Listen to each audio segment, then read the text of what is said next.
ঢাকা বিশ্ববিদ্যালয়ের কলা অনুষদের মেধাবী ছাত্রছাত্রী ভাই এবং বোনদেরকে নিয়ে অনুষ্ঠিত আজকের অনুষ্ঠানের প্রশ্নোত্তর পর্বে আপনাদের সবাইকে স্বাগতম জানাচ্ছি।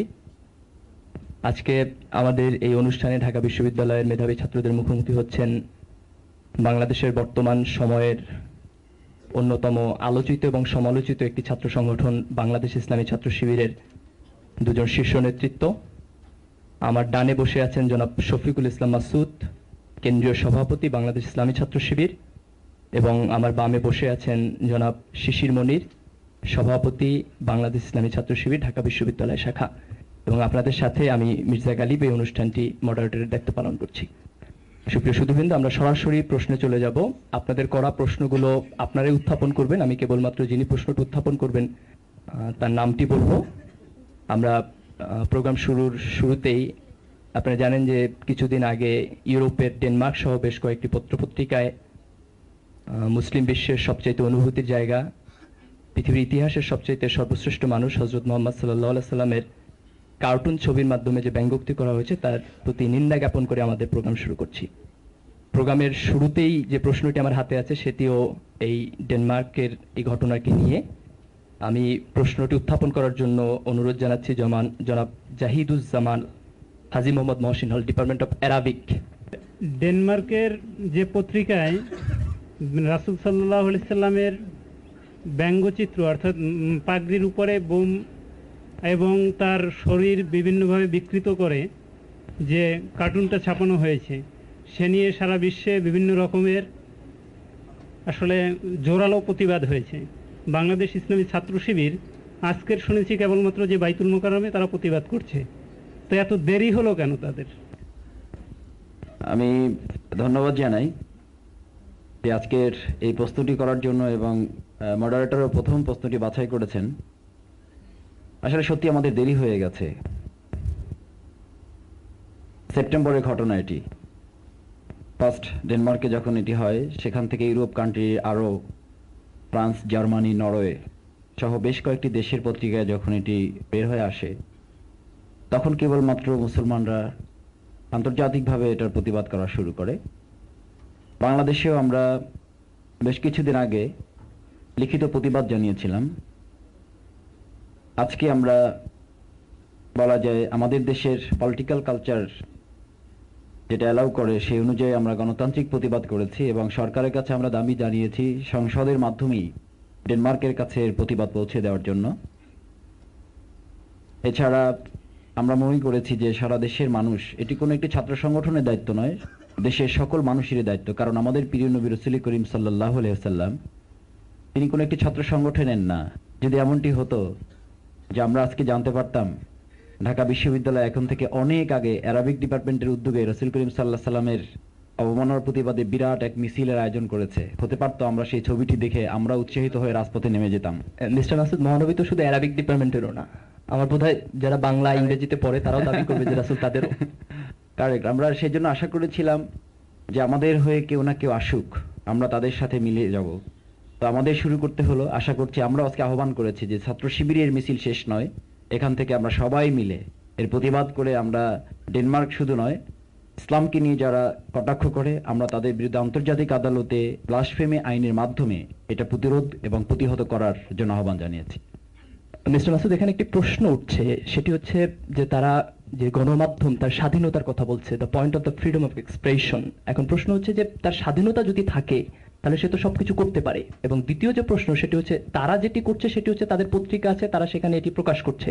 আপনারা কিন্তু যেটি করছেন সেটি হচ্ছে রাজপথের আন্দোলন।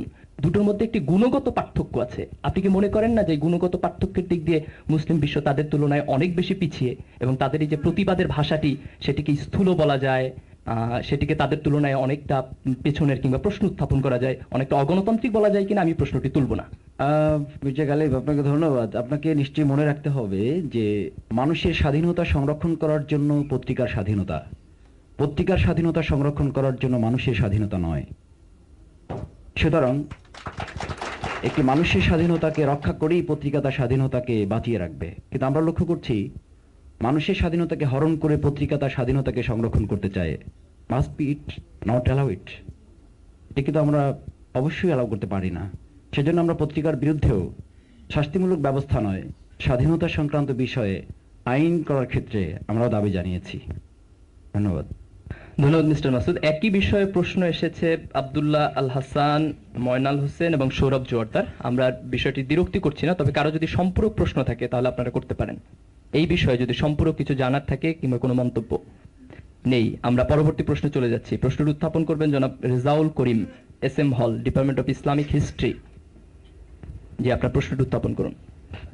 আমার যে ফার্স্ট কোশ্চেনটা, সেটা আমার কোশ্চেনটা ছিল যে ইসলামী ছাত্র শিবির অন্যান্য রাজনৈতিক সংগঠনের মতো কিনা। মত বলতে আপনি কি বোঝাতে চাচ্ছেন? মানে অন্য রাজনৈতিক সংগঠনগুলো যে কাজ করে, যে অ্যাক্টিভিটি করে, তাদের সাথে এটা পার্থক্যটি কোথায় হ্যাঁ। আপনি সেটি জানতে চাচ্ছেন? জি, জনাব শিশির মনির। ধন্যবাদ মিস্টার মির্জা গালিব। দ্বিতীয় আমার মনে হয় যে আমি যদি এই কথা বলি যে ছাত্র শিবির অন্যান্য রাজনৈতিক দলের চাইতে আলাদা, খুব বেশি সমীচীন হবে না এই কথাটি বলা। তার চেয়ে বেশি বলা হবে কেন আলাদা।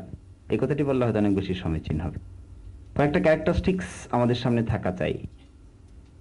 আপনি দেখবেন যে আমাদের দেশে student politics, once upon a time that was a very glorious period of the student politics in the country.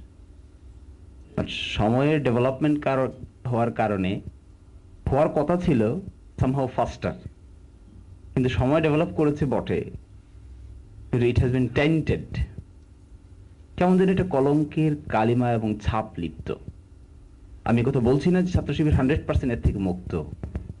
I do have so much dear to claim for that, but আমি এতটুকু বলতে চাচ্ছি যে নির্বাচন পদ্ধতি, এর পরিচালনা প্রসেস অন্যান্য ছাত্র সংগঠনের যেতে এজেন্ডাগত তফাৎ।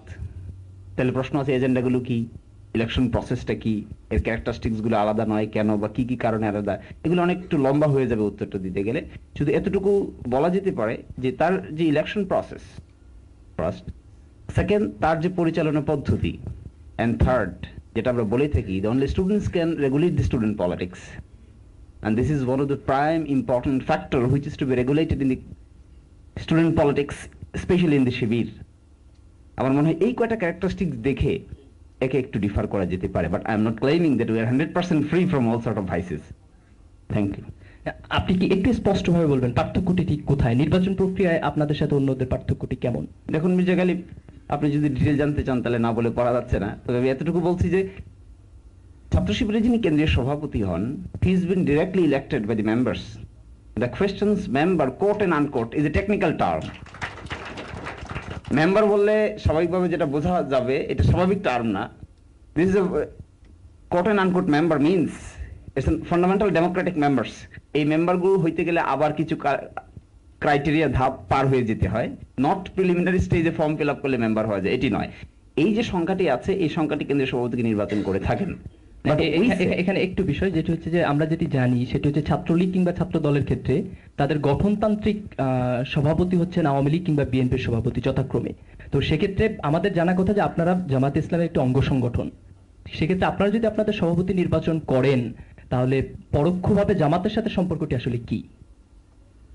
বেসিক্যালি আমার মনে হয় যে এই ক্ষেত্রে তার একটি থিওরিটিক্যাল উত্তর দেওয়া যেতে পারে।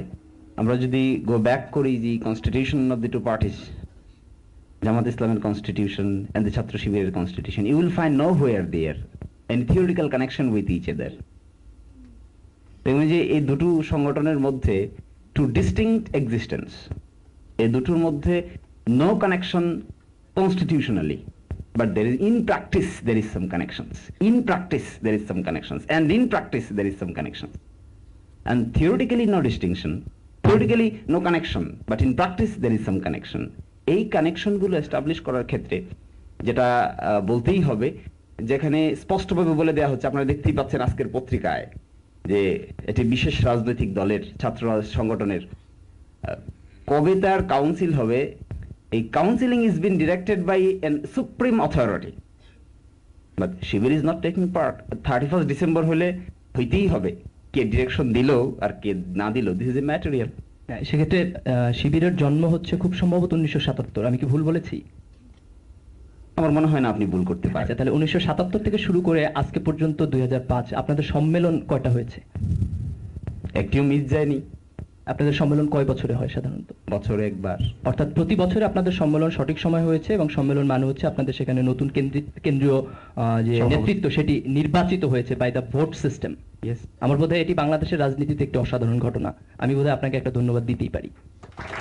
আমার মনে হয় যে আপনি আমাকে ধন্যবাদ দিলে আমি এর থেকে অবশ্যই নিজেকে বিরত রাখতে চেষ্টা করব। ধন্যবাদ শিশুমণি। আমি আরেকটি প্রশ্ন তুলবো। সে প্রশ্নটি হচ্ছে যে বাংলাদেশের যে ছাত্র রাজনীতিতে সবচেয়ে বড় একটি নেগেটিভ দিক হচ্ছে এখানকার যারা নেতৃত্ব, যারা নেতা, তারা খুব বয়সী নেতা। তাদেরকে দেখলে আসলে ঠিক ছাত্র নেতা বলে মনে হয় না, এবং তারা আসলে মানে বিশ্ববিদ্যালয়ের ছাত্র কিনা, কত সালে ভর্তি হয়েছে, এটি অনেক ক্ষেত্রে একটি প্রাগৈতিহাসিক গবেষণার বিষয়বস্তু।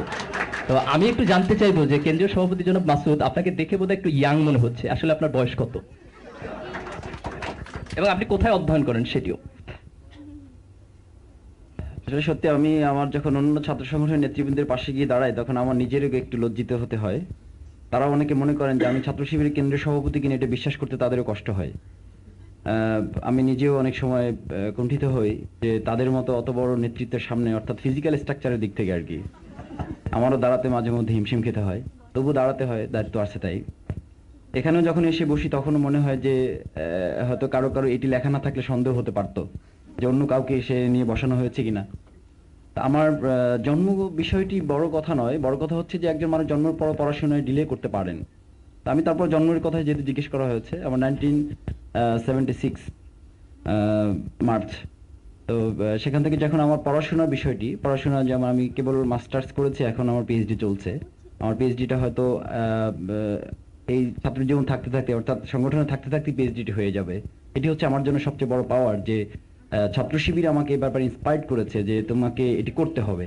এবং হতে পারতো যে এই সংগঠন থেকে আমি বিদায় নিয়ে চলে গেলে আমার হয়তো পিএইচডিটা করা হতো না। সেজন্য আমি ছাত্র শিবিরের কাছে কৃতজ্ঞ যে তার মানে আপনি নিয়মিত ছাত্র? কারেক্ট। জি, ধন্যবাদ। আমি একটু জানতে চাইবো বিশ্ববিদ্যালয়ের সভাপতি তিনি আসলে অছাত্র না ছাত্র? ছাত্র তো বটেই, তবে আমার মাস্টার্সের রেজাল্ট হয়ে গেছে, এখনো পর্যন্ত রেজাল্টটা হাতে নিয়ে আছি। পরবর্তীতে এমফিল করা হবে কিনা, পিএইচডি করা হবে কিনা, এটা মির্জা গালিব সময়ের উপর ছেড়ে দেয়, এটাই ভালো। আমি পরবর্তীতে প্রশ্নে চলে যাচ্ছি। Mister Anisur Rahman, department of Islamic history and culture, second year. Bangladesh ইসলামী ছাত্র শিবির ধর্মীয় উদ্দেশ্যে রাজনীতিকে ব্যবহার করছে না রাজনৈতিক উদ্দেশ্যে ধর্মকে ব্যবহার করছে? Thank you. জনাব মাসুদ, ধর্ম এবং রাজনীতি এই দুইয়ের মধ্যে আসলে সম্পর্কটি কোথায়? আপনারা ধর্মকে রাজনীতিতে আনছেন না রাজনীতিকে ধর্মের কাছে নিয়ে যাচ্ছেন? সে ধর্ম এবং রাজনীতি একটি আরেকটি সম্পূরক, এবং দুটি পরিপূরক। একটি বাদ দিয়ে আরেকটিকে চিন্তা করা যায় না, শুধুমাত্র একটিকে অনুসরণ করে আরেকটিকে বাদ দেওয়া যায় না। কারণ আমরা যে রাজনীতির কথা বলি, সেই রাজনীতি কিন্তু একটি ধর্ম থেকেই তার আবির্ভাব। এখন প্রশ্ন উঠতে পারে ধর্ম আগে না রাজনীতি আগে? আমাদের কাছে নিশ্চয়ই এটি পরিষ্কার থাকার কথা যে ধর্মীয় অনুভূতির দিক থেকে ধর্মকে ব্যবহার করে নয়, বরং ধর্মকে চর্চা করে। ব্যবহার একটি জিনিস আর চর্চা একটি জিনিস। আমাদের দেশের, আমাকে মাফ করবেন, যে আজকের যে বিরোধী দল আছে তারা বলছেন যে মহানবী সাল্লাল্লাহু আলাইহি সাল্লামের এই প্রতিবাদ করার দায়িত্ব সরকারের, সরকার কেন করছে না? আমরা আজকে আমাদের বক্তব্যে বলেছি যে এই দায়িত্বটি শুধু সরকারের উপরে দিয়ে রাখা হলো, ইসলামের কথা যারা বলবেন তাদের উপর দিয়ে রাখা হলো, আর মাত্র কিছুদিন যেতে না যেতেই এই বিরোধী দলই প্রথম বলা শুরু করবেন লা ইলাহা ইল্লাল্লাহ, নৌকার মালিক তুই আল্লাহ। What is it? আমি তো মনে করি রাজনীতিকে ব্যবহার করা নয়, বরং রাজনীতিকে পরিচালনা করার জন্যই। আপনারা খুব ভালো করে জেনে থাকবেন যে লিও টলস্টয় খুব চমৎকার করে বলেছেন যে ধর্মীয় অনুশাসন থাকার পরেই যদি রাজনীতিতে এত হানাহানি থাকে, তাহলে ধর্ম না থাকলে আমাদের দেশের রাজনীতি কোন পর্যায়ে গিয়ে পৌঁছতো? আমার মনে হয় শুধু লিও টলস্টয় নয়, আজকের পৃথিবীর এই পর্যায়টি এই পর্যন্ত যতটুকু টিকে আছে, ধর্মীয় অনুশাসনকে যদি উঠিয়ে দেওয়া হতো, তাহলে আমাদের রাজনৈতিক কালচারে, পলিটিক্যাল কালচারে আমরা আরো বেশি ক্ষতিগ্রস্ত হতে পারতাম। সেজন্য আমরা মনে করি একটি আরেকটির সম্পূরক শক্তি হিসাবে কাজ করে, এবং দুটোকেই আমরা প্র্যাকটিসিং পলিসিতে নিয়ে আপনাদের মাঝে আমাদের কার্যক্রমগুলো উপস্থাপন করি। মিস্টার মাসুদ, এখানে একটা সমস্যা। সেই সমস্যাটি হচ্ছে যে যখন ধর্মকে আপনি রাজনীতিতে নিয়ে আসছেন, তখন আমরা বিভিন্ন সময় শুনি যে এটি একটি মৌলবাদিতা, এবং এই জায়গাটা থেকে যারা ধর্মগুরু, সংখ্যালঘিষ্ঠ যারা, তারা এটিকে একটি ভয়ের দৃষ্টিতে দেখে। ঠিক একইভাবে ভারতে যখন বিজেপি একটি মৌলবাদী রাজনীতি করে এবং তাদের ধর্মকেও রাজনৈতিক এজেন্ডায় নিয়ে আসতেছে, সেই জায়গায় কিন্তু সংখ্যালঘু যারা মুসলমানরা, তারা কিন্তু বিজেপির তুলনায় কংগ্রেসকে অনেক ভালো দৃষ্টিতে দেখে। এই ভঙ্গিটা বা এই যে পয়েন্টটা, এটি আপনি কিভাবে বিশ্লেষণ করবেন? একজন মানুষকে মৌলবাদী বলা হবে কিসের ভিত্তিতে? যদি সে ইসলামের কথা বলে, আমি আমার ধর্মের কথা বলে যদি আমি মৌলবাদী হই, তাহলে একজন হিন্দু যখন মসজিদে গিয়ে পূজা পার্বণে নিজেকে উপস্থাপন করবেন, তাহলে সেই তুলনায় সেই হিসাবে সেও ওই ধর্মের জন্য একজন মৌলবাদী। আমি তো মনে করি ইসলামের মূল কথাগুলো যিনি তোলবেন, মৌলবাদ তো মূল থেকে, আর একজন মানুষ যখন মূলের অনুসরণ করে তাকে মৌলবাদী বলা হয়। সেই অর্থে একজন মানুষ যদি নিজেকে মৌলবাদী না বলে, আমার ধারণা যে তাহলে প্রকৃতপক্ষে সে ইসলামের একজন প্রকৃত অনুসারী হতে পারেন না। প্রকৃত অনুসারী যিনি হবেন তিনি মৌলবাদী। যদি কেউ ইসলামকে নিয়ে কথা বলে, তখন কিছু সংখ্যক লোক, সমাজে কিছু সংখ্যক লোক আমাদেরকে বলছে যে এরা হচ্ছে মৌলবাদী, এরা হচ্ছে কাঠমোল্লা ইত্যাদি ইত্যাদি। তাহলে আমরা যে সমস্ত লোক আমাদেরকে না বিশ্লেষণ করে এরকম কথা বলছে, তাদেরকে আমরা কি নামে রাখতে পারি, বা তাদেরকে আমরা কি উপাধি দিতে পারি? তাদেরকে যে নামে ডাকবেন, কোরআন সে কথা বলেছে, ওয়াইযা খাতাবাহুমুল জাহিলুনা ক্বালু সালামা। সে যখন আপনাকে এরকম কোনো অন্যায় উপাধিতে ভূষিত করবে, তখন আপনি তাকে নিরাপত্তার আশ্রয় দিবেন, তাকে বলবেন সালাম তোমার জন্য। আমাদের প্রিয় নবী রাসূল করিম সাল্লাল্লাহু আলাইহি সাল্লাম তাই করেছেন। তাকে পাগল বলা হয়েছে, জাদুকর বলা হয়েছে, কবি বলা হয়েছে, গণক বলা হয়েছে। ওই লোকগুলো কি তিনি আশ্রয় দিয়েছিলেন? যখন তারা চলে যাচ্ছিলেন রাগ করে, রাসূল করিম সাল্লাল্লাহু আলাইহি সাল্লামের কাছে আমানত রেখে গিয়েছিলেন। আল্লাহ রাসূল কয়েক বছর পর তাদেরকে অনেকগুলো ছাগলের বাচ্চা নিয়ে ফেরত দিয়েছিলেন। সেই লোকটি ইসলাম কবুল করেছে। আমাদেরকে যিনি আজকে রক্কাটা বলতেছেন, আমাদেরকে যিনি রাজাকার বলতেছেন, মৌলবাদী বলতেছেন, আমরা তাকে আমাদের বিপরীত পক্ষ কিংবা আমাদের শত্রু মনে না করে তাকে যদি আমাদের বুকে আশ্রয় দিতে পারে, আমার ধারণা ওই লোকটি একসময় আমাদের হয়ে কাজ করবে এবং তিনি একটি ইসলামী রাষ্ট্রের সবচেয়ে উল্লেখযোগ্য ব্যক্তি হিসেবে পরিগণিত হবেন। তার সবচেয়ে বড় দৃষ্টান্ত হযরত ওমর। আমাদের যারা বিরোধিতা করেন, আমরাও তাকে একজন ওমর করেই গড়ে তুলতে চাই, আমরা তাই করছি। ধন্যবাদ মিস্টার মাসুদ। আমরা পরবর্তী প্রশ্নে চলে যাচ্ছি। এবার প্রশ্নটি উত্থাপন করবেন Mohammad Mohibullah, department of Islamic studies. ইসলামী ছাত্র শিবির একটি সুসংগঠিত সুসংহত আদর্শিক ছাত্র সংগঠন। ইসলামী ছাত্র শিবিরের রাজপথের একটি স্লোগান হচ্ছে বিপ্লব, বিপ্লব, ইসলামী বিপ্লব। বিপ্লবের এই স্বপ্নে লালায়িত হয়ে অনেক ছাত্র ইসলামী ছাত্র শিবিরে যোগদান করছে, কিন্তু যখন বিপ্লবের গন্ধও পাচ্ছে না, তখন তারা জেএমবিতে ঢুকছে এবং দেশের বিরুদ্ধে বোমাবাজি করছে। তো সুতরাং এখানে দেখা যাচ্ছে যে যখন কোনো জেএমবি ধরা পড়ে, তখন বলে যে I was former activist of ইসলামী ছাত্র শিবির। সুতরাং এখানে বোঝা যাচ্ছে সুধী মহলের একাংশ মনে করেন যে বাংলাদেশ ইসলামী ছাত্র শিবির পরোক্ষভাবে জেএমবির ইন্ধন যোগাচ্ছে। এ ব্যাপারে হয়তো আমার যে কথাটি বলার, তাদের যিনি প্রশ্ন করেছেন হয়তো আমি তার উত্তর দিতে পারবো না পুরোপুরি, তবে আমি আমার কমেন্টই করতে পারি এতটুকু। আর আমার বিশ্বাস আপনি আমার কমেন্টের পরে অবশ্যই আপনার আরেকটি প্রশ্নের উদ্রেক হবে, যার উত্তর হয়তো আমি আর দিতে পারবো না। তবে আমি এতটুকু বলছি যে রেভলিউশন পদ্ধতিটি কি হবে। The question quote and unquote, what is the process of the revolution. আপনারা দেখেন এই দেশে ইসলামী ব্যাংক কি হয়নি? এদেশে ইসলামী ব্যাংক কি এখন prime bank, standard chartered bank, Dutch Bangla bank, এগুলো কি ইসলামী ব্যাংকিং ব্রাঞ্চ খুলছে না? Is it not a revolution in the Islamic economic field? Is it not a style?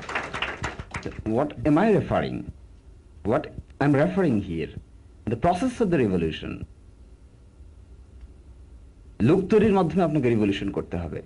Revolution doesn't mean overnight you will take part, you must change the systems. আপনাকে economics ব্যবস্থার সিস্টেমে change করতে হবে, education সিস্টেমে change করতে হবে, সমাজের সোসাইটির ফ্যাক্টরগুলোকে চেঞ্জ করতে হবে, নিরাপত্তা ব্যবস্থা দিতে হবে, then you can count for a revolutionary system. Mister Monir, যেটি হচ্ছে আপনি এই যে রিভলিউশনের কথাটা বলছেন, this is very slow process, কিন্তু আপনি যে স্বপ্নটি দেখাচ্ছেন that is very fast. So একটা কন্ট্রাডিকশন সৃষ্টি হচ্ছে। Do you have an example mister Galib? না, যাদেরকে আপনি ইসলামী বিপ্লবের স্বপ্ন দেখাচ্ছেন, যাদের রক্তের প্রত্যেকটি কণিকা ইসলামী বিপ্লব, তারা চায় যে আগামীকাল সকালে সূর্য ওঠার সাথে সাথে সবকিছু হয়ে যাক। আর আপনি এখন বলছেন যে এটি হতে হয়তো অনেক বেশি দূর লাগবে। সে যদি অপেক্ষা করতে রাজি না হয়, সে যদি অপেক্ষা করতে রাজি না হয়ে সে একটি থার্ড অ্যাঙ্গেল বেছে নেয়, তার দায় দায়িত্ব কি আপনি বহন করবেন না? কেন করবো তার দায় দায়িত্ব? কারণ আপনি একসময় তাকে স্বপ্ন দেখিয়েছেন। আমি যে স্বপ্নটি দেখিয়েছি সেই স্বপ্নের সঙ্গে তাল মিলাতে পারেনি দেখেই তো সে চলে যাওয়া। তার আপনার ভাষায় সে ডিসকোয়ালিফাইড তা বলবো না, তবে এতটুকু বলবো সে কোপ করতে পারেনি। জি, ধন্যবাদ। দ্বিতীয় যে প্রশ্নটি ছিল সেটি হচ্ছে এই জঙ্গিবাদের সাথে আপনাদের সম্পর্কটা কি? অনেকে বলছেন যে জামাত শিবির সরাসরি এই জঙ্গিবাদের সাথে সম্পর্কযুক্ত। আমরা সেই আবার আগের কথাটি ফিরে যেতে হয়, জঙ্গিবাদের সঙ্গে সম্পর্কটা কি? সম্পর্ক তো এস্টাবলিশড, নো সম্পর্ক। হ্যাঁ, আমার ভাই যদি জঙ্গি হয়, আমার বাবা যদি জঙ্গি হয়, আমার পূর্বজন্মের কোনো পরিচিত বন্ধু যদি জঙ্গি হয়, আমার পরজন্মে আমার সঙ্গে পরিচিত হবে তার আত্মীয়ের বাবা, চাচাতো ভাইয়ের ঘরের নানার ছেলে যদি জঙ্গি হয়, is it my responsibility mister Ghalib? Is it my? I think no. Mister Masud, আমি একটু আপনার কাছে ফিরে আসবো। সেটি হচ্ছে জেএমবির সামরিক শাখার প্রধান আতর রহমান সানি যেদিন অ্যারেস্ট হয়েছেন, সেদিন কিছু কিছু পত্রিকা খুব বড় করে হেডলাইন করেছে যে ছাত্র শিবিরের সাবেক ক্যাডার সানি গ্রেপ্তার, এবং তিনি রাজশাহী বিশ্ববিদ্যালয়ের ছাত্র ছিলেন। আমি যতটুকু জানি আপনি রাজশাহী বিশ্ববিদ্যালয়ের সভাপতি ছিলেন এক সময়। তো সানি কি আসলে আপনার কর্মী ছিল? সানি কর্মী থাকলে হয়তো সে প্রথমে আমার নাম বলে দিত। আমার সম্ভবত সে আমার নাম জানলেও পত্রিকার মাধ্যমে জানার কথা, আমাকে দেখার সেই সুযোগ পায়নি। কারণ ইসলামী ছাত্র শিবিরের এমন কোনো ট্রেনিং নেই যে ট্রেনিং একজন মানুষ, একজন ছাত্র এক্সট্রিম কোনো পলিসিতে চলে যেতে পারে। ইসলামী ছাত্র শিবিরের ট্রেনিংটি হচ্ছে কন্টিনিউয়াস প্রসেস। কন্টিনিউয়াস প্রসেসটি হচ্ছে ডেফিনেশন অফ দ্য রেভলিউশন। একটি বিপ্লবের সংজ্ঞাই হচ্ছে কন্টিনিউয়াস প্রসেস, একজন মানুষের মানসিক পরিবর্তন সাধন। রাসূল সাল্লাল্লাহু আলাইহি ওয়াসাল্লাম তাই করেছেন। ইসলামী ছাত্র শিবির ও রাসূল সাল্লাল্লাহু আলাইহি ওয়াসাল্লামের সেই বিপ্লবও সামনে রেখেছে, কর্মসূচিও সামনে রেখেছে, কিন্তু আমাদের কেউ কেউ বিপ্লব সামনে রেখেছেন বাট নট অ্যাক্টিভিটিস। সেজন্য আমাদের সাথে সম্পৃক্ততা কিংবা সানির সাথে সম্পৃক্ততার তো কোনো প্রশ্নই ওঠে না। সানি যে বিপ্লবের স্বপ্ন দেখত, সেই বিপ্লব হচ্ছে রাসূল করিম সাল্লাল্লাহু আলাইহি ওয়াসাল্লামের কর্মসূচির বিপরীত একটি বিপ্লব। বিপ্লব তো আমাদের ফরাসি বিপ্লব হয়েছে, বিপ্লব তো আমাদের রুশ বিপ্লব হয়েছে। সুতরাং বিপ্লব কোনটি হবে সেটি হচ্ছে বিপ্লব। আমরা কি ইসলামী বিপ্লব চাই, নাকি এমন বিপ্লব যে বিপ্লব বরং ইসলাম বিপ্লবকে পিছিয়ে দেবে? আমার তো এর সাথে নিশ্চয়ই আপনারা একমত হবেন যে এই খুব নিকট সময়ে যে ঘটনাগুলো ঘটেছে তাতে ইসলামী বিপ্লব সামনের দিকে এগুনোর যতটুকু সুযোগ পেয়েছে তার চেয়ে আমাদেরকে অনেক দূর পিছিয়ে দিয়েছে। তারা পিছিয়ে দিয়েছে, আমরা মনে করি তারা ইসলামের বিপরীত একদল ক্রীড়নক হিসাবে তাদেরকে ভূমিকা পালন করানো হয়েছে মাত্র। ধন্যবাদ মিস্টার মাসুদ। কারো যদি কখনো কোনো সম্পূরক প্রশ্ন থাকে দয়া করে হাত তুলবেন। আমি কেবলমাত্র হাত দেখলেই সম্পূরক প্রশ্নে যাব, এবং সম্পূরক প্রশ্নটি অবশ্যই এর আগের উত্তরের সাথে সম্পর্কযুক্ত হবে। যে একটি হাত উঠেছে। আচ্ছা, আমাদের প্রশ্নটা সেটা হচ্ছে যে আমাদের প্রথমে যতদূর আমি জানি যে ইসলামে এরকম আছে যে মেয়েদের ক্ষমতা বা মেয়েদের এটা আর কি গ্রহণ কতটুকু গ্রহণযোগ্য। আর তার সাথে জামাতের যখন কথাটা আসলো, তো আমরা দেখেছি বা আমি একদিন টিভিতে দেখছি যে দেলোয়ার হোসেন সাঈদী, সে একজন জামাত ইসলাম, তো সে একদিন জিয়াউর রহমানকে শহীদ হিসেবে আখ্যায়িত করছেন। তো আসলে ইসলামের প্রেক্ষিতে শহীদ বা কিরকম হয় আমাদের জানা আছে যে ইসলামের পথে যুদ্ধ করে মরলে শহীদ হয়। তো এখানে শহীদের সংখ্যাটা কতটা যথোপযুক্ত, কিংবা আমরা এই একটা মিথ্যে বা একটা ইয়ের তুলনায় আমরা সেই স্লোগানে তাদের সাথে গলা মিলাচ্ছি। তো আসলে ইসলামাবাদ কতটুকু সাপোর্ট করবে, আপনি যদি একটু ক্লিয়ারলি একটু বলেন তা আমি ইনশাআল্লাহ খুব খুশি হব। জি জনাব মাসুদ। শহীদ শুধুমাত্র যুদ্ধক্ষেত্রে যিনি হন তিনিই নন, কারণ রাসূল করিম সাল্লাল্লাহু আলাইহি ওয়াসাল্লাম শাহাদাতের প্রেক্ষাপটটি খুব বিস্তৃত করে দিয়েছেন। আপনাকে প্রথম ধরতে হবে একটি থিওরিক্যাল বিষয়, প্র্যাকটিক্যাল বিষয়টি কিন্তু আমরা জানবো না। থিওরিটি হচ্ছে যে একজন ব্যক্তি পানিতে মারা গেলেও তিনি কি হন? শহীদ হন। একজন ব্যক্তি সামান্য আঘাত পেয়ে মৃত্যুবরণ করলেও তাকে শহীদ বলা হয়। একজন ব্যক্তি কোনো অ্যাক্সিডেন্ট করে মারা গেলে তাকেও শহীদ বলা হয়। দেশের জন্য যুদ্ধ করে মারা গেলে তিনিও শহীদ হন। ভাষার জন্য ওই ভাষার জন্য যিনি জীবন দিবেন তিনি শহীদ হবেন। কিন্তু সরাসরি ধর্মযুদ্ধে যিনি শাহাদাত বরণ করবেন তার মর্যাদা কতটুকু, আর যিনি গাড়ি চাপা পড়ে মারা গেলেন, পানিতে ডুবে মারা গেলেন, তার মর্যাদা কতটুকু, এই স্ট্যান্ডার্ড নির্মাণ করার দায়িত্ব কিন্তু আমার কিংবা আপনার নয়। এটি দায়িত্ব হচ্ছে মহান আল্লাহ রাব্বুল আলামিনের। আবার এই কথা আপনাকে মনে রাখতে হবে, যিনি যুদ্ধের ময়দানে গিয়ে আপনি লক্ষ্য করছেন যে তিনি সরাসরি শত্রুর আঘাতই মারা গেছে, হতে পারে তার মধ্যে যেটি আন্তরিকতা, নিষ্ঠা, যেটিকে আরবিতে বলে খুলুসিয়াত, এই খুলুসিয়াতটি আছে কিনা, না থাকলে পরে ওই যুদ্ধের ময়দানে মারা যাওয়া লোকটি কিন্তু খুলুসিয়াত না থাকার কারণে মানুষকে দেখানোর জন্য, নিজেকে যোদ্ধা হিসেবে উপস্থাপন করার জন্য ওই লোকটি জান্নাতের পরিবর্তে, শাহাদাতের মর্যাদার পরিবর্তে সে কিন্তু জাহান্নামী হবে। সেই কারণে এখানে থিওরি একটি বিষয়, প্র্যাকটিক্যাল একটি বিষয়। থিওরির দিক থেকে শাহাদাতের এটি বিস্তৃতিটা অনেক অনেক ব্যাপক, আর প্র্যাকটিক্যালি যদি আপনি যান তাহলে সরাসরি ধর্মযুদ্ধে যিনি মারা যাবেন তিনিও আল্লাহর কাছে গ্রহণযোগ্য হলেন কিনা এটি আমাদের প্রশ্নের বিষয় না, এটি জানার বিষয় না। রাসূল করিম সাল্লাল্লাহু আলাইহি ওয়াসাল্লামকে জিজ্ঞেস করা হয়েছিল, ইয়া রাসূলুল্লাহ, উহুদের ময়দানে যারা শাহাদাত বরণ করেছেন তাদের মর্যাদা কি? আল্লাহর রাসূল বলেছেন আল্লাহর ঘোষণা অনুযায়ী অনেক বেশি, কিন্তু হতে পারে তার মনের মধ্যে এমন কোনো দুর্বলতা ছিল, এমন কোনো প্রদর্শনাচার ছিল, সে নিজেকে শুধুমাত্র যোদ্ধা হিসেবে উপস্থাপন করতে চেয়েছিলেন। যদি এটি হয় তাহলে তাকে ওই ময়দানে মর্যাদাতে তো দূরের কথা, বরং তাকে ফেরেশতা দিয়ে ডেকে জাহান্নামে ফেলা হবে, এই কারণে যে তুমি যে মর্যাদা চেয়েছিলে সেই মর্যাদা ওখানে তুমি পেয়েছো, এখানে তোমার জন্য কিছু নেই। সে কারণে আমি আপনাকে বলবো Delwar Hossain Sayeedi is our not model, Jamaat Islami is our not ideology, our ideology is our constitution is our Quran এবং প্রফেট মুহাম্মদ সাল্লাল্লাহু আলাইহি ওয়াসাল্লাম। আমরা সেটিকে অনুসরণ করি। দেলোয়ার হোসেন সাঈদী আমাদের জন্য কি বললো? It's hour not inspired speech. সেই কারণে আমরা আল কোরআন এবং সুন্নাহর অনুসরণ করেই ওনাদেরকে শ্রদ্ধার সাথে আমরা ওনার ভালো কথাগুলোকে আমাদের জীবনে বাস্তবায়ন করার চেষ্টা করি। সুতরাং সবকিছু তাদের আমাদের অনুকরণীয় নয়। অনুকরণীয় হচ্ছে লাকাদ কানা লাকুম ফি রাসূলিল্লাহি উসওয়াতুন হাসানা। পরবর্তী প্রশ্ন উত্থাপন করবেন মোহাম্মদ আব্দুস সালাম। যে আমরা জানি যে যারা বর্তমান জামাত ইসলাম করেন তারা মানে প্রায় শিবিরের কেন্দ্রীয় লিডার ছিলেন। এখন আমার কথা হচ্ছে যে যারা শিবিরের কেন্দ্রীয় লিডার ছিলেন তাদেরকে আমরা অনুসরণ সব ক্ষেত্রে করবো না কি জন্য? জি জনাব মাসুদ।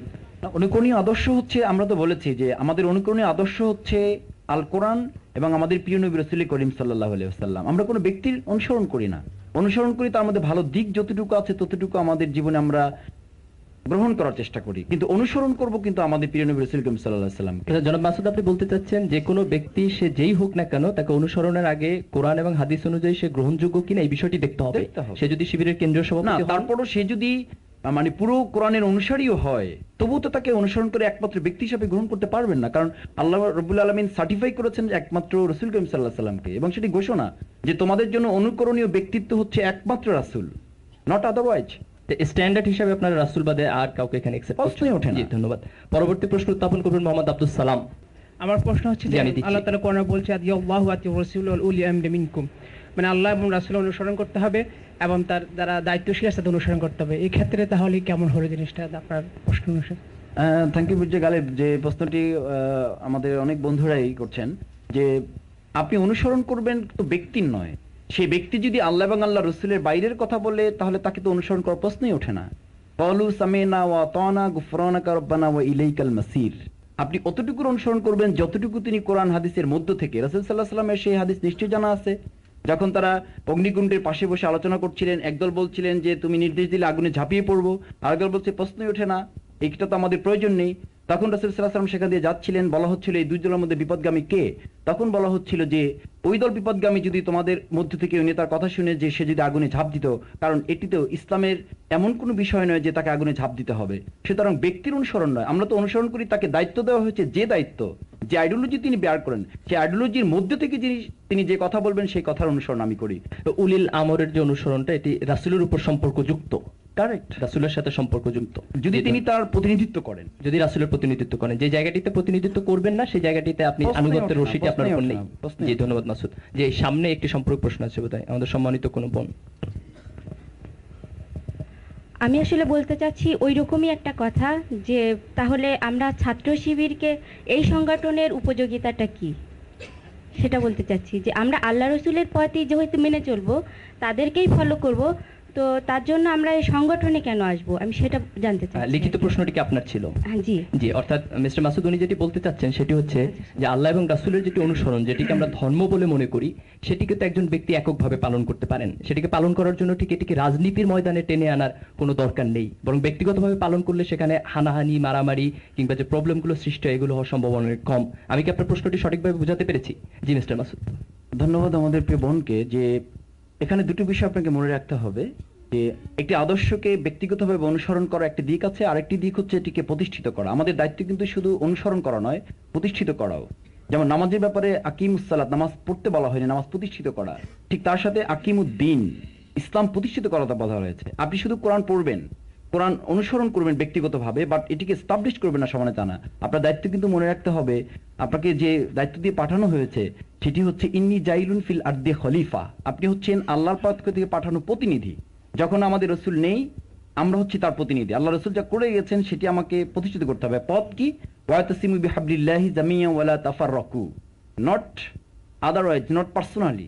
এটিকে আপনি এক জায়গায় করে বলা হয়েছে, অন্য জায়গায় কি বলা হয়েছে? স্পষ্ট দলের কথা বলা হয়েছে।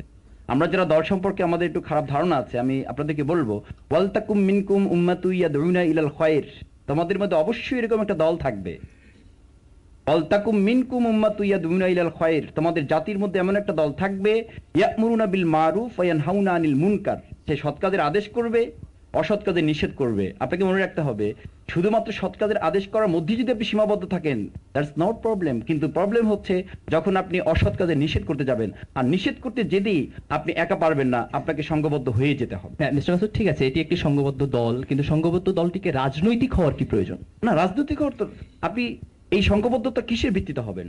একটি আদর্শের ভিত্তি করেই তো আপনি একটি জায়গায় একত্রিত হবেন। না, তাদেরকে সরকার ইলেকশন করা কিংবা সরকার ফরমেশন করা এই দিকে হ্যাঁ, যাওয়ার কি formation প্রয়োজন? করে যেতে হবে এই জন্য যে আমাদের দেশে যখন আপনি দেখেন নকলের উপর আমাদের দেশের ওয়াইজিনরা, আমি নিজেও, আমি মাদ্রাসা থেকে পড়াশোনা করে ইউনিভার্সিটিতে এসেছি, আমি মাদ্রাসা থেকে পড়াশোনা যখন করেছি নকলের বিরুদ্ধে যথেষ্ট ওয়াজ করার সুযোগ পেয়েছি। দেখেন, এই নকলের বিরুদ্ধে যত ওয়াজ করা হোক না কেন, যদি গভর্নমেন্টের ব্যাপারে একটা সরকার যদি উদ্যোগ না দিত, আপনি বলেন যে ওয়াজ করে শুধুমাত্র আমাদের দেশের হুজুরদেরকে যদি লাইসেন্স দেওয়া হতো যে আপনারা ঘন্টার পর ঘন্টা ওয়াজ করবেন, নকল বন্ধ হতো। আপনি বলেন পলিথিনের বিরুদ্ধে আমাদেরকে যদি লাইসেন্স দেওয়া হতো, ঘন্টার পর ঘন্টা ওয়াজ করেন, আপনি কি পলিথিন বর্জন করতেন? আপনি বলেন ধূমপানের বিরুদ্ধে আপনি কম বক্তব্য দিয়েছেন। গভর্নমেন্ট উদ্যোগ নেওয়ার পরেও কিন্তু আজকে দেখবেন যে কোথাও কোথাও লুকোচুরি খেলছে মানুষ। কেন খেলছে? তার নৈতিক রিভলিউশন যেটি, নৈতিক মোটিভেশন যেটি, সেটি হয়নি। আমরা মনে করি যে আমাদের প্রয়োজন একদিকে আইডিওলজি, আর একদিকে প্রয়োজন একটি রাষ্ট্রীয় প্রতিনিধিত্বশীল জায়গা যেখান থেকে এটিকে প্রতিষ্ঠিত করা যায়। আল্লাহ রসুল সেটি করেছেন। মক্কায় তিনি পারেননি, পেরেছেন মদিনায় গিয়ে, তার সেখানে তিনি পাওয়ার হাতে নিয়েছিলেন। আমাদের পাওয়ারের ক্ষমতা আমরা লোভ নেই, কিন্তু এটি প্রয়োজন আমার পুরো আদর্শকে ময়দানে বাস্তবায়ন করার জন্য। অর্থাৎ আপনি বলতে চাচ্ছেন সমাজের যে সংস্কারের ধারণাটি বা অসৎ কাজকে বাধা দিয়ে আপনি যে একটি ভালো সমাজ প্রতিষ্ঠা করতে চাচ্ছেন, এটি রাজনৈতিক শক্তি ব্যতীত কিংবা এটি ক্ষমতা ব্যতীত সম্ভব নয়, এবং সেই জায়গাটির কাছ থেকে আপনি ক্ষমতাকে চাচ্ছেন। না, ক্ষমতা চাচ্ছি বলতে মানুষ যখন দেখবে যে আমার মধ্যে এমন কিছু বিষয় আছে যে বিষয়গুলো তার জন্য প্রয়োজন, তখন আলটিমেটলি মানুষ আমার কাছে ক্ষমতা প্রয়োগ করবে। জি, এবং তখন এখানে একটি সম্পর্ক প্রশ্ন আছে, অবশ্যই এটি সম্পর্কযুক্ত হতে হবে। জি ভাইয়া, আপনি বলেছেন যে দলের কথা, যে দলটি হচ্ছে আল্লাহ এবং তার রাসূলের দল, এবং সেই দলটি হচ্ছে উত্তম, এবং আমাদেরকে সেই দলের মধ্যে ইনক্লুড হতে হবে। কিন্তু বাংলাদেশে দেখা যাচ্ছে যে একটা দল, মানে পীর সাহেবের দল বলছে আমাদের দল তো সঠিক, তাবলিগের দল তারা বলছে আমাদের দল সঠিক, এটা আল্লাহর জন্য কাজ করছে, শিবির বলছে যে আমাদের দল সঠিক, আল্লাহর জন্য কাজ করছে। তাহলে আমরা তো দ্বিধার দ্বন্দ্বের মধ্যে পড়ে যাচ্ছি যে কোন দলের মধ্যে প্রবেশ করবো। দল তো সবগুলোই ঠিক। এক্সকিউজ মি, আমাকে মাফ করবেন, আগে একটু বলে নিচ্ছি। আপনি বাজারে গেলেন, 100 টাকা হাতে আছে, আপনার বাবা এক ইলিশ মাছ কিনতে পাঠিয়েছেন, বাড়িতে 3 জন মেহমান আছে, দেখলেন 7 জন লোক ইলিশ মাছ নিয়ে বসে আছেন। আপনার খুব রাগ হলো, ইলিশ মাছ ভালো জিনিস, 7 জন নিয়ে বসে আছে কেন? একজন বসে থাকবে, গিয়ে 100 টাকা দিয়ে কিনে চলে আসবো। আপনি যখন 7 জন লোকের কাছে দেখলেন, রাগ করে 5 কেজি খেসারির ডাল কিনে বাড়ি চলে গেলেন। What is it? 100 টাকার একটা ইলিশ মাছ কিনতে গেলে আপনি কি করেন? এই ইলিশ মাছটি বরফ দেওয়া নাকি বরফ না দেওয়া, এটি কি গালি লাল না সাদা, এটি পেটে কি ডিম আছে কি নেই, এটি লেজের দিক মোটা না মাথার দিক মোটা, এটি কি দেখতে তৈলাক্ত নাকি সাদা। 100 টাকার বাজার করতে গিয়ে যদি আপনি এত পর্যবেক্ষণ করেন, যে আন্দোলন, যে সংগঠন আপনার দুনিয়ার মুক্তি এবং পরকালীন শান্তি নিশ্চিত করবে, সেটি দেখার ক্ষেত্রে তো আপনার কাছে অবশ্যই কোরআন এবং হাদিস আছে। আপনি আমার কথা শুনে তো ইসলাম আন্দোলন করবেন না, আপনি ইসলাম আন্দোলন করবেন কোরআন এবং হাদিসের মূল বক্তব্য থেকে দেখে। এটি পীর সাহেব কি বলেছে, আমি কি বলেছি, it is not our document. সেজন্য আপনার দায়িত্ব হচ্ছে আপনি এটি করে, যে এই কথা বলে আমাদেরকে বলে যে হুজুররা আপনারা এক জায়গায় হন, যেটি বলতেছে সে কিন্তু ধর্মনিরপেক্ষতার আন্দোলন করতেছে। আমরা তাকে বলি আপনি ইলিশ মাছ 60টি দোকান থেকে রাগ করে ডাল কিনে নিয়ে যাবেন না, কারণ এই 60টি থাকাতে আপনার সুবিধা হয়েছে, এর মধ্যে কোনটা ভালো সেটি আপনি দেখতে পারবেন। আজকে ইসলামী আন্দোলন অনেকগুলো থাকার কারণে আপনার তো সুযোগ আছে এর মধ্যে প্রপার কোনটি। আর যদি একটি থাকতো, যদি শুধু ছাত্র শিবির থাকতো, অথবা ধরেন শুধুমাত্র একজন পীর সাহেব থাকতো, তাতে ভালো মন্দ আমরা খুঁজতে পারতাম না, বরং সে আরো তাতে বেশি স্বেচ্ছাচারী হয়ে উঠতে পারতো।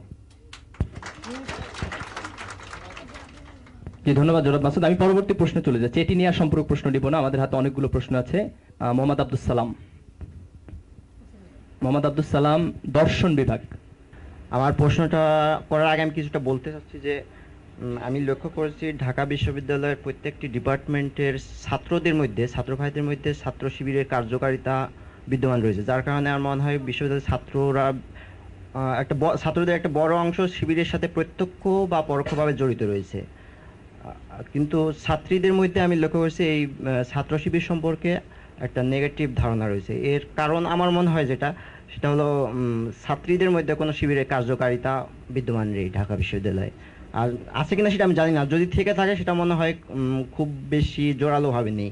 এখন যদি না থেকে থাকে তাহলে এ ব্যাপারে কোনো কার্যক্রম নেওয়ার পদক্ষেপ নেওয়া যায় কিনা? Thank you. শিশির মনির, প্রশ্নটি হচ্ছে যে আপনার সংগঠনের নাম হচ্ছে ছাত্র শিবির, নট ছাত্রছাত্রী শিবির, এটি কেন আসলে? আমার মনে হয় যে প্রশ্নটি খুবই রেলেভেন্ট এবং প্রাসঙ্গিক। ছাত্র শিবির আলটিমেট গোল যা করতে চায়, যে অ্যাচিভ করতে চায়, যে জিনিসটাকে ছাত্র শিবির অ্যাচিভ করতে চাচ্ছে, রিফরমেশন, এই রিফরমেশনের পরে বেনিফিটেড কি শুধু ছাত্ররা হবে? ঢাকা বিশ্ববিদ্যালয়ের এডুকেশন কারিকুলাম যদি রিফর্মড হয়, তাতে যদি কিছু ব্রিলিয়েন্টস বের হয়ে আসে, এটা কি বলা যাবে যে শুধুমাত্র ছাত্ররাই ব্রিলিয়েন্ট হবে, ছাত্রীরা হবে না?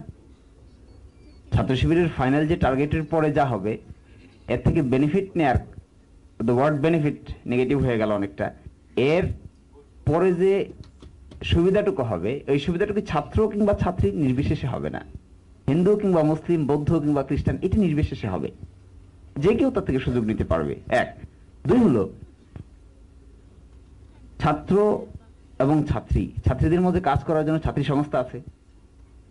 আপনারা হয়তো এ ব্যাপারে ওয়াকিফ হল অনেকেই, ছাত্রী সংস্থা আছেন এবং তারা কাজ করছেনও বটে, এবং সেটি হয়তো বেশি দূরে নেই। যেদিন ছাত্র শিবির এরকম অবস্থানে আছে, ছাত্রী সংস্থাও হয়তো তার চেয়ে ভালো অবস্থানে যাবে। এবং তার মধ্যে যে ক্লিয়ার কাট ডিস্টিংশনসটি আছে আপনারা দেখতেই পাচ্ছেন। এখানে আমরা ছাত্র এবং ছাত্রীদেরকে কেন নিয়ে আসা হলো? এখানে কি শুধু ছাত্রদেরকে দাওয়াত দিয়েছি আমরা? এই প্রোগ্রামকে আমরা ছাত্রীদেরকে দাওয়াত দেইনি? কার্ড কি তারা পাননি? আমার মনে হয় সমপরিমাণ কার্ডও তাদের। আমি একটু বলি মিস্টার শিশুমনির, যে ছাত্রী সংস্থা এটি কি শিবিরের কোন অঙ্গ সংগঠন? নো, ছাত্রী সংস্থা আর একটা ইন্ডিপেন্ডেন্ট অর্গানাইজেশন। তার সাথে আপনাদের সম্পর্ক কি? এতটুকুই সম্পর্ক, আদর্শিক মিল আছে। মানে আপনাদের এবং তাদের আদর্শ একই, কিন্তু আলাদা প্ল্যাটফর্মে কাজ করছেন। আমার মনে হয় এই ব্যাপারে আরো সঠিক উত্তর জানতে চাইলে আপনি আর একটু সুযোগ আছে, আপনার একটু বিচার করে দেখার।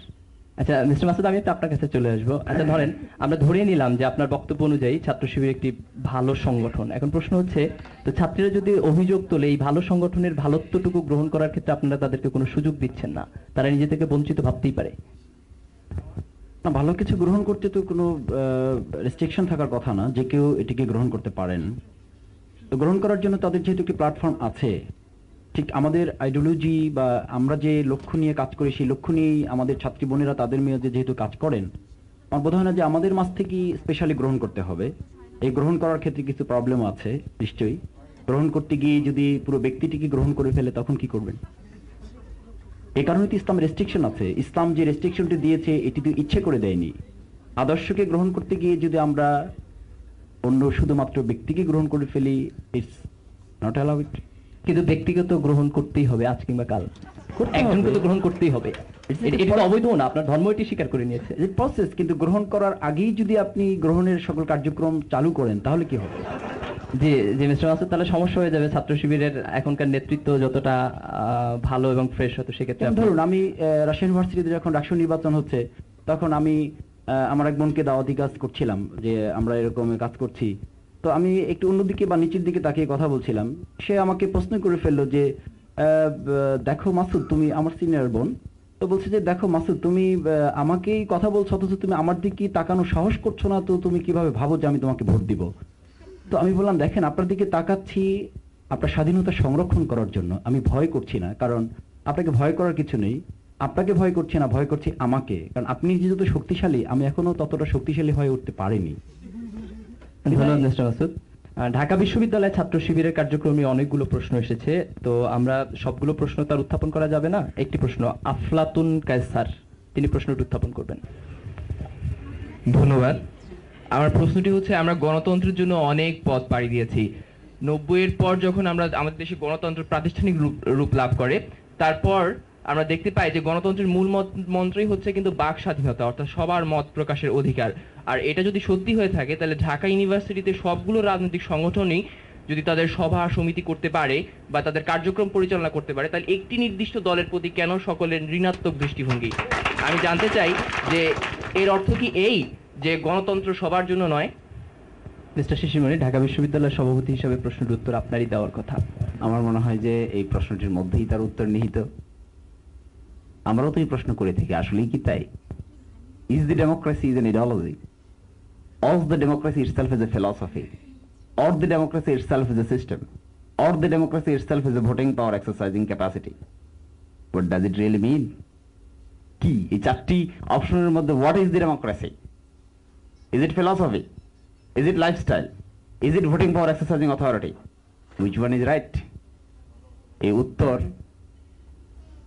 আফলাতুনকে দিয়ে হয়তো সন্তুষ্ট করা যাবে না, তবে এই উত্তরটি আমরাও সেই প্রশ্নের উত্তর খুঁজে থাকি। এটি যদি তা হবে, তবে ইফ ইউ টেস্টিফাই, যদি ঢাকা বিশ্ববিদ্যালয়ে আপনি মাথাটা গণনা করেন যে কতগুলো মাথা ছাত্র শিবিরের সঙ্গে ডিরেক্টলি কিংবা ইনডিরেক্টলি কানেক্টেড, ইউ সি ওখানেও ভোটিং পাওয়ারটাও যদি এক্সারসাইজ করা হয়, Shibir will get prevalence over others. Of course Shibir will get prevalence over others. তাহলে does it mean the democracy itself is a myth? Itself is a myth? যদি democracy myth হয়ে থাকে তাহলে আমরা কি বলবো? আর ইফ ইট ইজ প্র্যাকটিক্যাল তাহলে এটি হওয়ার কথা না। Thank you. সম্পূরক প্রশ্ন সামনে দিচ্ছি। আমার সম্পূরক প্রশ্ন হলো যে কিছুদিন আগে ছাত্র শিবিরের কিছু ভাইদেরকে ঢাকা ইউনিভার্সিটিতে হ্যারাসমেন্ট করা হয়েছে। তো সেই ক্ষেত্রে ইউনিভার্সিটি কর্তৃপক্ষ বলছিল বা অন্যান্য ছাত্র সংগঠন যে ছাত্র শিবির ঢাকা ইউনিভার্সিটিতে পরিবেশ সংরক্ষণ কমিটির সদস্য না, পরিবেশ পরিষদের সদস্য না, তো তারা এদেশের মৌলবাদী শক্তি, তো তাদেরকে এখানে কার্যক্রম চালাতে দেওয়া যাবে না। তো আমার প্রশ্ন হলো যে একটা ইউনিভার্সিটিতে কার্যক্রম চালানোর জন্য গণতান্ত্রিক অধিকার প্রয়োগ করার ক্ষেত্রে পরিবেশ পরিষদের সদস্য হওয়া কতটা জরুরি, আর যদি জরুরি হবে তা ইউনিভার্সিটি ইসলামী ছাত্র শিবির কেনই বা পরিবেশ পরিষদের সদস্য হতে পারছে না বা আগে পারেনি? যে মিস্টার শিশির মনির, যে পরিবেশ পরিষদের ছাত্র শিবির নিষিদ্ধ কিনা এই বিষয়টি ব্যাপকভাবে উঠেছে এবং ঢাকা বিশ্ববিদ্যালয়ের ছাত্র শিবির আসলে নিষিদ্ধ কিনা? বড়ই গুরুত্বপূর্ণ প্রশ্ন, উত্তরটিও হয়তো এত বেশি গুরুত্বপূর্ণ হবে না, কারণ আমার স্পিরিটটা হয়তো ঠিক আছে, my expression might not be right. তারপরেও বলছি যে এই ঢাকা বিশ্ববিদ্যালয়কে নিয়ন্ত্রণ করার জন্য there is a statutes, and the statutes they be hereby the University Ordinance 1973. আপনারা জানেন, সেটার খবর সবারই জানার কথা, আমরা সবাই জানি, সচেতন মহল। এই 1973-তে 4টি অপশন দেয়া আছে, তার মধ্যে স্ট্যাটিউটরি বডি 3টি। First statutory body is the syndicate, second statutory body is the Senate, and the third statutory body is the Academic Council. The question খুব স্বাভাবিক আসতেই পারে, what is the পরিবেশ পরিষদ? এটা আবার কোত্থেকে গজালো? এই জন্য একটু পিছনে ফিরে তাকালে দেখা যাবে যে পরিবেশ পরিষদের উদ্ভব হয়েছিল ডাকসুর বিকল্প হিসেবে। আপনারা জানেন এই ডাকসু নির্বাচন অনেকদিন ঢাকা বিশ্ববিদ্যালয়ে হওয়ার মতো সাহস আমাদের নেই, এরকম দুঃসাহস আমরা দেখাতে পারি না যে ডাকসুতে একটি নির্বাচন হবে, সেখানে একজন নেতৃত্ব হবে, তারপর এরকম আমরা দেখাতে পারিনি। এবং সেই জায়গাটিতে খুব গুরুত্বের সহকারে আমাদেরকে খেয়াল করতে হচ্ছে যে পরিবেশ পরিষদ নামে একটি বডির উদ্ভব হয়েছে। What is the legal foundation? প্রশ্ন যদি করা হয় এই পরিবেশ পরিষদ কিসের উপর দাঁড়িয়ে, কোন মানুষের চিন্তা নাকি অর্ডিন্যান্স? অর্ডিন্যান্স কি পারমিট করে পরিবেশ পরিষদ? তাহলে কোত্থেকে আসলো? আপনি দাবি করতেছেন যে পরিবেশ পরিষদ একটি অবৈধ জায়গা, অবৈধ সংগঠন, অবৈধ প্ল্যাটফর্ম। আমি বলছি না মির্জা গালিব যে পরিবেশ পরিষদ অবৈধ। দ্য ওয়ার্ড অবৈধ is a very extensive meaning, ওইদিকে আমরা না যাই, বরং এদিকে থাকতে পারি যে অবৈধ বলবো না, বরং বলবো it has no legal foundation. মাননীয় সভাপতি আসলে লয়ের ছাত্র, তো আমি আইন বিষয়ে কিছু বলবো না, যে এই দিকে একটি সম্পূরক প্রশ্ন উঠছে বোধহয়। ধন্যবাদ। আমাদের মাননীয় সভাপতি বললেন যে বিশ্ববিদ্যালয়ে এখন অনেক ছাত্রই মানে বাংলাদেশ ইসলামী ছাত্র শিবিরের সঙ্গে সম্পৃক্ত, এর সংখ্যা অনেক বেশি। তো আমার প্রশ্ন হলো যে সংখ্যা যদি অনেক বেশি হয়, তো ক্যাম্পাসে অন্যান্য রাজনৈতিক দলের মতো এই দলটাও প্রকাশিত হতে পারছে না কেন? আর আপনাদের দুর্বলতাই বা কি? আপনারা কি মনে করেন? মিস্টার শিশির মনির, যে গণতন্ত্র তাত্ত্বিকভাবে একসেপ্ট করে যে সকল সংগঠনই তার কার্যক্রম পরিচালনা করবে, এবং আপনি দাবি করছেন আপনি যথেষ্ট পরিমাণ শক্তিশালী, কিন্তু তাহলে আসলে কেন? আসলে এই প্রশ্নটির উত্তর আমি একটু প্রশ্নের উত্তর দেওয়ার চেষ্টা করছি না, just I am commenting on. আমি এই মন্তব্যটির উপর কমেন্ট করতে চাচ্ছি এইভাবে যে দেখুন, আজকে যদি আমরা রাতে বসে একটা সিদ্ধান্ত নিই যে from tomorrow morning Shibir will start political activities, Shibir কিন্তু পলিটিক্যাল অ্যাক্টিভিটিস ছাড়া, political activities means court and আনকোর্টের ভিতরে মিছিল ঢোকান, শুধু মিছিল।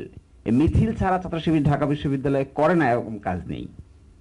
প্রশ্ন দাঁড়াতে পারে যে অন্য সবগুলি কাজ যোগ করে যা হবে, ওয়েট যা হবে, মিছিল একার ওয়েট তার চেয়ে বেশি হবে। কেউ কেউ প্রশ্ন তুলতে পারেন সেটি হয়তো, কিন্তু সে জায়গায় উত্তরটি যে জায়গায় নিহিত।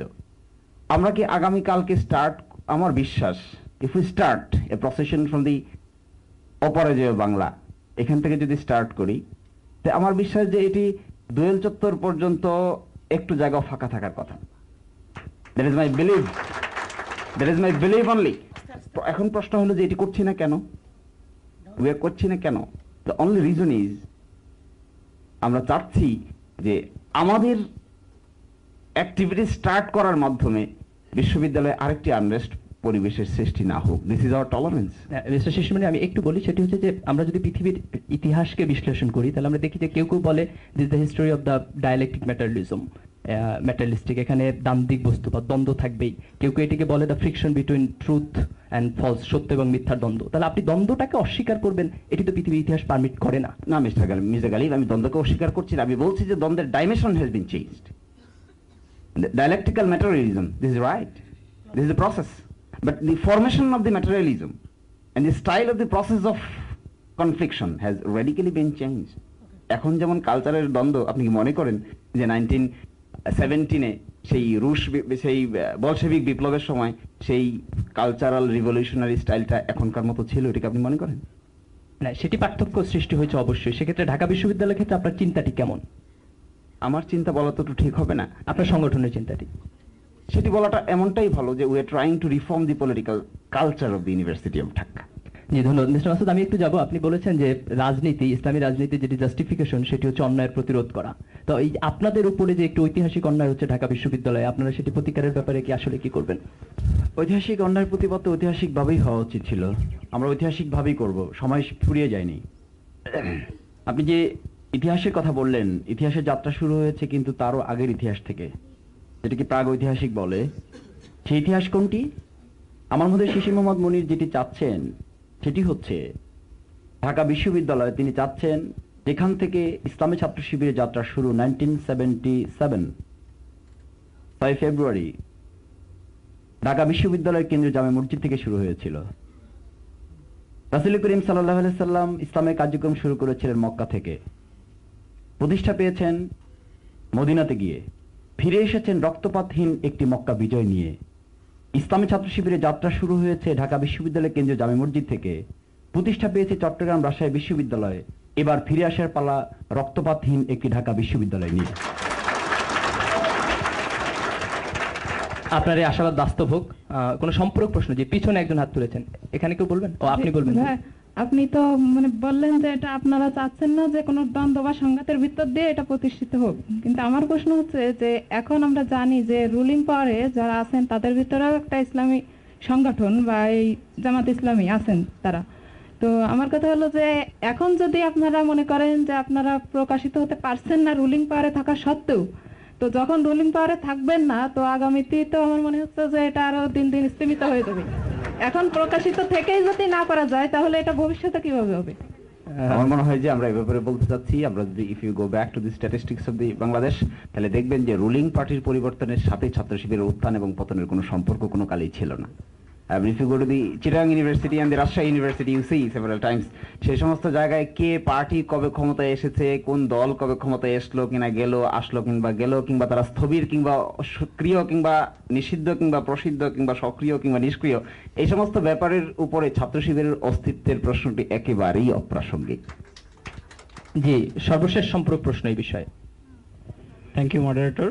আমার প্রশ্ন হচ্ছে শিশির মোহাম্মদ মনির সাহেবের নিকট, যে আমরা শুনেছি আমাদের বন্ধুদের মহলের নিকট থেকে যে 90-এর দশকে ইসলামী ছাত্র শিবির অপরাজেয় বাংলা, যেটা নাকি আমাদের স্বাধীনতার এবং সার্বভৌমত্বের প্রতীক, সেটাকে ধ্বংস করে দেওয়ার ষড়যন্ত্র পরিচালিত করেছিল। আদৌ কি এই ঘটনা সত্য কিনা আমি তা জানতে চাই। প্রশ্নটি আসলে কতটুকু সম্পূরক আমি ঠিক বুঝতে পারতেছি না। মিস্টার শিশুমণি, আপনি ইচ্ছা করলে প্রশ্নটি নিতে পারেন। আমার মনে হয় যে মিস্টার নামটি জুবায়ের, আমি যদি বলে ফেলি যে এটি সত্য নয়, হয়তো কথাটা ঠিক হবে না। আমি যদি বলে ফেলি এটি মিথ্যা, হয়তো আমি নিজেই মিথ্যুক হয়ে যাব। বরঞ্চ আমি এভাবে বলতে চাই যে আরেকটু ভালো করে জানার দরকার আছে, আসলেই সত্য কিংবা মিথ্যা। জি, ধন্যবাদ শিশিরমণি। আমরা পরবর্তী প্রশ্নে চলে যাচ্ছি। Mohammad Anwar Hossain, department of Islamic studies. আমার একটা কোশ্চেন ছিল যে এখন বর্তমানে যে ডেমোক্রেসি প্র্যাকটিস হচ্ছে বিশ্বব্যাপী, আমরা সেখানে দেখতেছি যে আগ্রাসন নীতি চলতেছে। যেমন হামাসে আমরা যখন বিজয় দেখলাম তখন আমেরিকা সেটা মানতে পারতেছে না, বাট আমেরিকা আজকে গণতন্ত্রের কথা বলতেছে।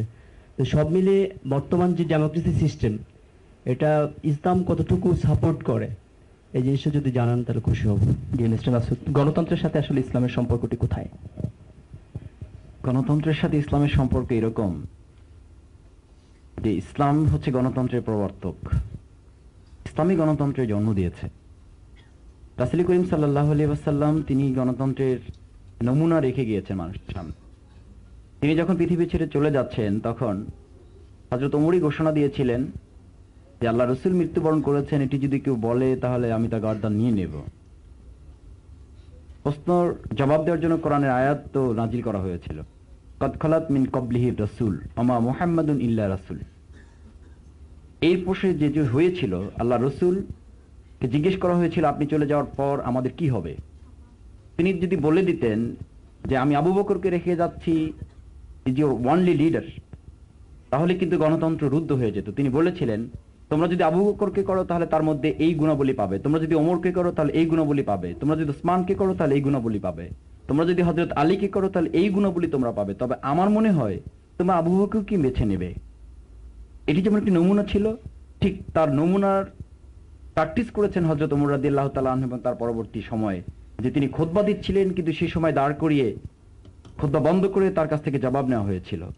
ইট ইজ প্র্যাকটিসিং ডেমোক্রেসি। আজকের যে ডেমোক্রেসির কথা বলা হয়, আপনার বক্তব্যে এসছে যে এই প্রচলিত গণতন্ত্রের সাথে ইসলামের পার্থক্য হলো আজকের গণতন্ত্রে বলা হয় সকল ক্ষমতার উৎস হলো জনগণ, আর ইসলামী গণতন্ত্রের মূল স্লোগান হলো সকল ক্ষমতার মালিক হচ্ছেন Allah. That's difference between two democracy and Islam. ধন্যবাদ মিস্টার মাসুদ। এই ব্যাপারে শিশিরমণি আপনি কিছু বলবেন কিনা? আমার মনে হয় যে এভাবে কমেন্টই করা যেতে পারে যে ডেমোক্রেসির যে পদ্ধতিগত দিকটি আছে, এখানে আমরা বলছি যে sovereign power vested on the almighty, Islam বলছে। আর অন দ্য আদার হ্যান্ড বলা হচ্ছে সভারেন পাওয়ার ভেস্টেড পিপলস উইলের উপরে ভেস্ট করা হচ্ছে। এখন প্রশ্ন সেটি দাঁড়ায়, যখন একটি আইন মেক করা হয়, একটা ল যখন ইনঅ্যাক্ট করা হচ্ছে, সেই জায়গাটিতে আপনি দেখুন আমেরিকাতে, ইউকেতে, they are changing a man to a woman. তারা বলছে তাদের ফিলসফিতে যে পার্লামেন্ট ক্যান চেঞ্জ, এমন আইন তারা তৈরি করতে পারবে যে আইনে লেসবিয়ানিজমকে পারমিট করা হবে। But in democracy permitted by Islam, parliament can change anything, everything. Parliament change করতে পারবে, but parliament cannot do against the rules, against the systems, against the principles of the holy Quran. And this is the spirit of the democracy vested on the Almighty. যেহেতু কোরআনটা হলো ডেমোক্রেসির বাস্তব নমুনার ক্ষেত্রে আল্লাহর প্রতিবিধান, এই জন্য এই প্রতিবিধান কিংবা বিধানকে উপেক্ষা করে পার্লামেন্ট কেন ডু এন ইনঅ্যাক্টমেন্ট করতে পারবে না কোনো law. But in traditional democracies they can do whatever they like if there is a majority. সম্পূরক প্রশ্নের জন্য একজন হাত তুলেছেন। ডেমোক্রেসি সিস্টেমে এখন আমরা দেখতেছি ইম্পিরিয়ালিজম এখানে চলতেছে। তারপরে ইরানে আমরা দেখতেছি যে ওয়েপন অফ মাস ডিস্ট্রাকশনের ব্যাপারে কথা হচ্ছে, ইরাকেও হচ্ছে। এবং আহমদি নেজাদ সম্প্রতি উনি বলেছেন যে এটা সবার অধিকার, এবং আমরাও জানি যে ডেমোক্রেসি হচ্ছে মতামত প্রকাশের অধিকার। এখানে অনেক কিছু অধিকার আছে, মৌলিক অধিকার মানুষের ডেমোক্রেসি এখানে দিয়ে থাকে। এখন বর্তমানে আমেরিকা যে ডেমোক্রেসি প্র্যাকটিস করতেছে, আমি সেই ব্যাপারে জানতে চাই একটু। এটি ব্যাপারে আমার বোধহয় প্রশ্ন উত্তরটি হয়ে গেছে যে ডেমোক্রেসির সাথে গণতন্ত্রের যে পার্থক্য। আমাদের হাতে সময় খুব কম, আমি প্রশ্নের উত্তর নেওয়া এখানেই শেষ করছি। আন্তরিকভাবে সবার কাছে ক্ষমা প্রার্থনা করছি। আমাদের হাতে অনেকগুলো প্রশ্ন ছিল, এই প্রশ্নগুলোর উত্তর আরো দিতে পারলে ভালো হতো। সর্বশেষ আমি মডারেটরের ক্ষমতা ব্যবহার করে দুজনকে দুটো প্রশ্ন করব। জনাব শিশিরমণি, আপনার কাছে আমার যেটি প্রশ্ন সেটি হচ্ছে, আপনি ছাত্র শিবিরের ঢাকা বিশ্ববিদ্যালয় শাখার সভাপতি, তো আপনি কি বলবেন? কোনো এই ব্যাপারে মানে সন্দেহ আছে নাকি? না, সন্দেহ নেই, আপনি বিশ্ববিদ্যালয় শাখার সভাপতিটি ঠিক আছে। তো আপনি ছাত্র শিবিরকে যতটুকু দেখেছেন, সেই অভিজ্ঞতা থেকে ছাত্র শিবিরের নেগেটিভ দিকগুলো কি কি? আমার মনে হয় যে আমি সবচেয়ে বেশি নেগেটিভ যে আমি সেটা ফিল করি যে আমার আসলে এই জায়গায় আসার কথা না। আমার এই জায়গায় আসাটাই একটা negative attitude. Rather who are sitting down in front of mind they should come here. এবং এই নেগেটিভটা পজিটিভ, এবং this is the negativity that I feel. And if I here been thrown out, and if you come here, then the negativity will be wiped and the positivity will come here. G mister Masud, এবার আপনার পালা। যেটি বলবো সেটি হচ্ছে যে বাংলাদেশের ছাত্র শিবির বাদে অন্য যে সমস্ত ছাত্র সংগঠনগুলো আছে তাদের পজিটিভ দিকগুলো কি কি?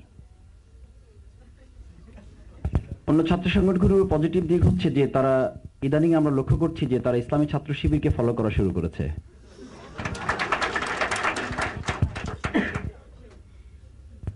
ধন্যবাদ জনাব শফিকুল ইসলাম মাসুদ এবং জনাব শিশির মনির। আমি ধন্যবাদ জানাচ্ছি আজকে এই প্রোগ্রামে যারা কষ্ট করে উপস্থিত হয়েছেন তাদের সবাইকে।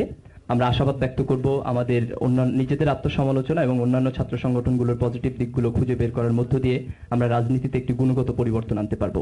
আমরা চাই রাজনীতি থেকে প্রতিহিংসার যে কালচারটি আছে সেটি দূরে সরে যাক। আজকে আমরা যখন বিভিন্ন ছাত্র সংগঠনকে সমালোচনা করতে গিয়ে বলি যে অন্য কেউ খারাপ আর আমি ভালো, এই কথাটি আসলে নিজের কতটুকু মর্যাদা বৃদ্ধি করে আমি জানি না। কারণ ছাত্র রাজনীতির যে কোনো নেগেটিভ দিক এটি সমগ্র ছাত্র রাজনীতির জন্য একটি লজ্জার বিষয়। আজকে কোনো ছাত্র রাজনৈতিক নেতা যখন চাঁদাবাজি করতে গিয়ে ধরা খায়, পুলিশের হাতে পড়ে, পত্রিকায় রিপোর্ট ওঠে, তখন সেটি শুধু ওই একটি ছাত্র সংগঠনেরই লজ্জার বিষয় হয়ে থাকে না, বরং সেটি সমগ্র ছাত্র রাজনীতির জন্য একটি লজ্জার বিষয় হয়ে দাঁড়ায়। এবং সেটি শুধু ছাত্র রাজনীতির মধ্যে সীমাবদ্ধ থাকে না, বরং সমগ্র ছাত্র সমাজের একটি লজ্জার বোঝা হয়ে দাঁড়ায়। আমরা আশা করব কলঙ্কের জায়গা থেকে আমরা খুব দ্রুত বেরিয়ে আসব। আমরা পোস্টার ছেঁড়া, ব্যানার পোড়ানোর যে রাজনীতি, সেই রাজনীতি থেকে বেরিয়ে আসব। কেউ যখন একটি পোস্টার সেটে দিয়েছে, আমি সেই পোস্টারটি না ছিঁড়ে বরং তার পাশে গিয়ে আমার পোস্টারটি সেটে দিয়ে বলবো, আমার পোস্টারের বক্তব্যটি তোমার চেয়ে অনেক বেশি সুন্দর, আমার পোস্টারের ডিজাইনটি তোমার চেয়ে অনেক বেশি সুন্দর। প্রতিযোগিতাটি খারাপের সাথে ভালো না হয়ে প্রতিযোগিতাটি ভালোর সাথে ভালোর হোক। তুমি ভালো, সে ভালো, আমি আরো বেশি ভালো হওয়ার চেষ্টা করব। তাহলে হয়তো আমাদের রাজনীতি আমরা যে স্ট্যান্ডার্ড ফরম্যাটে চাই সেটি আসবে। সেই আশাবাদ ব্যক্ত করে সবাইকে ধন্যবাদ জানিয়ে আমরা আমাদের প্রোগ্রামের এই পর্বটি শেষ করছি। সবাইকে ধন্যবাদ। আসসালামু আলাইকুম।